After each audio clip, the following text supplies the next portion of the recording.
नमस्कार दोस्त, आज मैं ऐसे व्यक्ति के बारे में बात करने वाला हूँ जो व्यक्ति दूसरे व्यक्ति की या कहानियों का फ़ोटो बनाया करता था या खींचा करता था। उस व्यक्ति का मैं आज आपके बीच कहानी बताने वाला हूँ। दोस्त, जिस व्यक्ति का नाम है विक्की रॉय।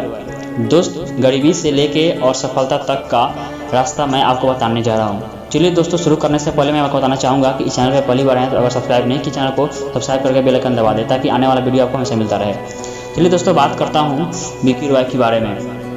क्या हम सोच सकते हैं कि गरीबी के कारण 11 वर्ष की उम्र में घर से भागने वाला लड़का जो दिल्ली जाकर रेलवे स्टेशन पर कचरा बीनने लगा और वह अंतर्राष्ट्रीय विख्यात प्राप्त फोटोग्राफर बन सकता है। 27 वर्षीय मशहूर फोटोग्राफर विक्की रॉय की गरीबी, संघर्ष और सफलता की कहानी बताने जा रहा हूँ। दोस्त, पुरुलिया गांव के पश्चिम बंगाल राज्य में एक गरीब परिवार में जन्मे विक्की रॉय जब छोटे थे तो उनके माता पिता ने गरीबी के कारण विक्की को उनके नाना नानी के घर छोड़ दिया था।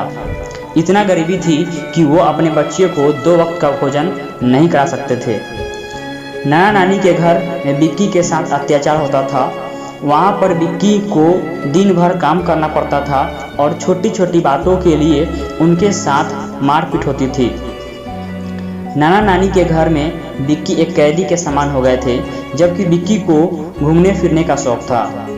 इसलिए 1999 में मात्र 11 वर्ष की आयु में विक्की ने अपने मामा की जेब से 900 रुपये चोरी किए और घर से भाग गए। घर छोड़ने के बाद विक्की दिल्ली पहुंच गए। विक्की जब छोटे से गांव से भागकर दिल्ली रेलवे स्टेशन पहुंचे तो शहर की भीड़ भाड़ देखकर वे घबरा गए और रोने लगे। तभी उनका मुलाकात रेलवे स्टेशन पर रहने वाले कुछ लड़कों से हुई जो वहां पर कचरा बीनने का काम करते थे। विक्की दिन भर उन लड़कों के साथ रहते और रेलवे स्टेशन से खाली बोतल बीनकर उसमें पानी भरकर रेल के जनरल डब्बों में बेचते थे। रात को वे रेलवे स्टेशन पर सोते थे, लेकिन रात में जब पुलिस वाले मुआयना करने के लिए आते थे तो डंडा मारकर भगा देते थे। कुछ दिनों बाद कुछ व्यक्ति विक्की को अनाथालय लेकर गए। विक्की अनाथालय में रहने लगे और वहाँ पर उन्हें अच्छा खाना पीना मिलने लगा, लेकिन शेल्टर होम पर हमेशा ताला लगा रहता था और कोई भी वहाँ से बाहर नहीं जा सकता था। विक्की फिर से एक कैदी की तरह रहने लगे थे, इसलिए उन्होंने अनाथालय से भागने का एक प्लानिंग किया। एक दिन मौका देखकर वो अनाथालय से भाग निकले। फिर से वो रेलवे स्टेशन जाकर वहीं कचरा बीनने का काम करने लगे, लेकिन पैसों की कमी के कारण कुछ महीनों बाद वह अजमेरी गेट से किसी सड़क किनारे बने होटल में बर्तन धोने का काम करने लगे। यह समय विक्की के लिए सबसे मुश्किल समय था। कड़ाके की ठंड में विक्की को सुबह 5 बजे उठा दिया जाता था और वह रात के 12 बजे तक बर्तन साफ करना पड़ता था। दोस्त, इसी तरीके से लाइफ उनका चेंज हुआ और एक बार उसी होटल में एक सज्जन यानी कि एक व्यक्ति खाना खाने आए।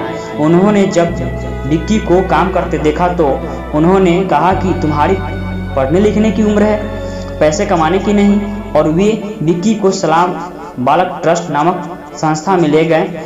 सलाम बालक ट्रस्ट की अपना घर संस्था में विक्की रहने लगे। 2000 में उनका दाखिला यानी कि उनका एडमिशन 6th क्लास में करा दिया गया और वे निरंतर रूप से स्कूल जाने लगे। पढ़ाई लिखाई उनका चलने लगी।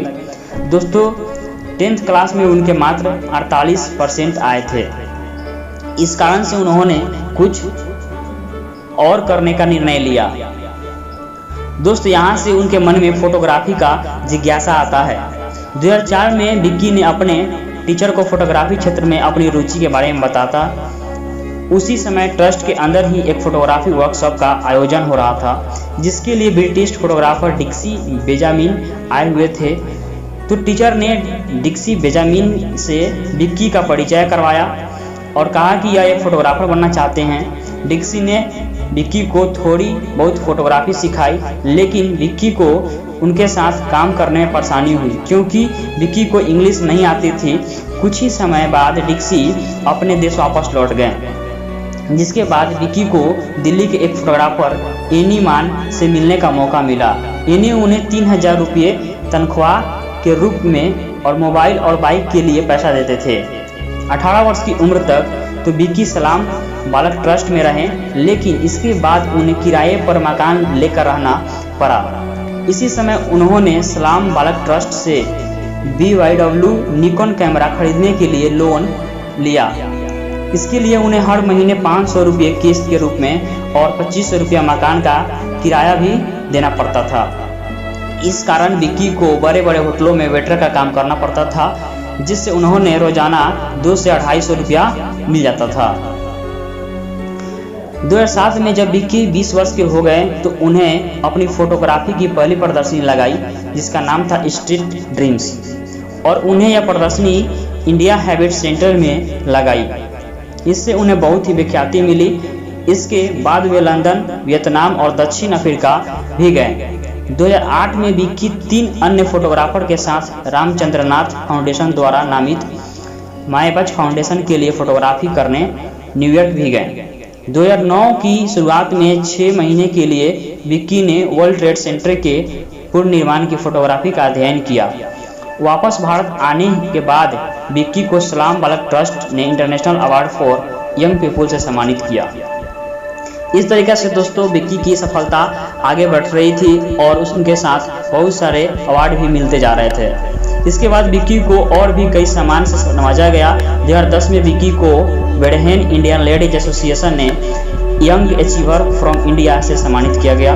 2011 में विक्की और उनके दोस्त चंदन गेम्स ने फोटोग्राफी लाइब्रेरी बनाई और कई अन्य प्रसिद्ध फोटोग्राफर से भी इससे जुड़ने आग्रह किया, ताकि जो लोग पैसों की तंगी की वजह से फोटोग्राफी संबंधित किताबें नहीं खरीद पाते हैं, उनकी सहायता की जा सके। अब इसकी लाइब्रेरी में 500 किताबें हैं और विक्की समय समय पर वर्कशॉप भी करवाते हैं। 2013 में विक्की का चयन 8 अन्य फोटोग्राफर के साथ नट जियो मिशन के कवर शूट के लिए हुआ और वो श्रीलंका गए। इसी साल उन्होंने अपनी पहली किताब होम स्ट्रीट होम लिखी, जिसे नजर फाउंडेशन ने प्रकाशित किया। दूसरा भाग 2013 में ही दिल्ली फोटो फेस्टिवल में प्रकाशित हुआ। इन्हें 2014 में बोस्टमैन MIT और इंक टॉल्क से 1 महीने के लिए फेलोशिप भी मिली। कई सालों के बाद विक्की अपने भाई बहन से भी मिले। अब वो अपने परिवार की देखरेख भी करते हैं और फैमिली के साथ रहते हैं। अब वह फ्री रिलेशन फोटोग्राफर के रूप में काम करते हैं। दोस्त विक्की बताते हैं कि अगर आप अपने जीवन में कुछ करना चाहते हैं तो आपको हमेशा कड़ी मेहनत करनी होगी। सफल होने के लिए कोई भी शॉर्टकट नहीं होता।